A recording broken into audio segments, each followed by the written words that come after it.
দর্শক দেখেন এখানে একটা মুরগি ঘরে যে মুরগি ডিমও পাচ্ছে দেখেন, ডিম খাওয়ার জন্য হয়তো এই সাপটা চলে আসছে। দেখেন ভাই সাবধানে, একটু বড় বিগ সাইজের একটা সাপ দেখেন, সাবধানে আসতে ভাই সাবধানে। ভাই এই যে মাথা বের করছে ভাই, এই যে মাথা বের করছে, সাবধানে ভাই, সাবধান ভাই সাবধান। সাপটা কিন্তু ভয়ঙ্কর ভাই, বিশাল সাপ। দেখেন দেখেন দর্শক কিভাবে, দর্শক এই যে দেখেন ডিম খাওয়ার জন্য সাপটা আসছিল। এটা কিন্তু একটা মুরগির ঘর, এখানে ডিম পাচ্ছে, এই যে দেখেন মুরগির ডিম। দেখেন ভাই সাবধানে, দর্শক দেখেন কতটা রাগী সাপটা দেখেন ভাই, সাবধান ভাই। দর্শক দেখেন সাপটাকে উদ্ধার করার চেষ্টা করছে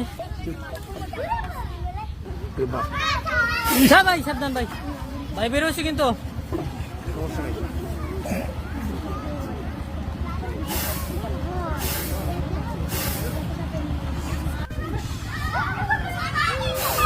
সাবধান ভাই সাবধানে, দেখেন কতটা রাগী।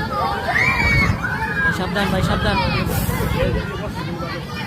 ভাই সাবধানে।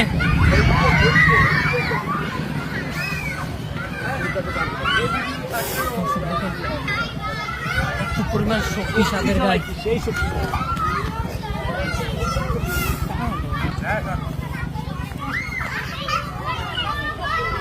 চলে যাচ্ছে ভাই, দেখেন ভাই সাবধান, সাবধান সাবধান।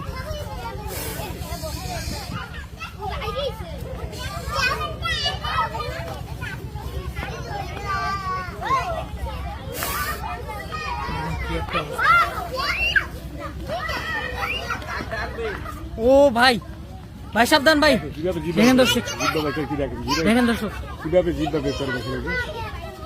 কি একটা অবস্থা দেখেন। ডিম খাওয়ার জন্য বা মুরগি খাওয়ার জন্য রাখতে পারে। বর্ষার মৌসুমে তো সাপের খুবই আহার বেড়ে যায়, মানে খাবার বেড়ে যায়। তো মুরগি যারা পালন করেন তার খেয়াল রাখবেন, হাত করে হাত দিলে সাপ থাকতে পারে। এরকম সময় দেখেন ভাই সাবধানে।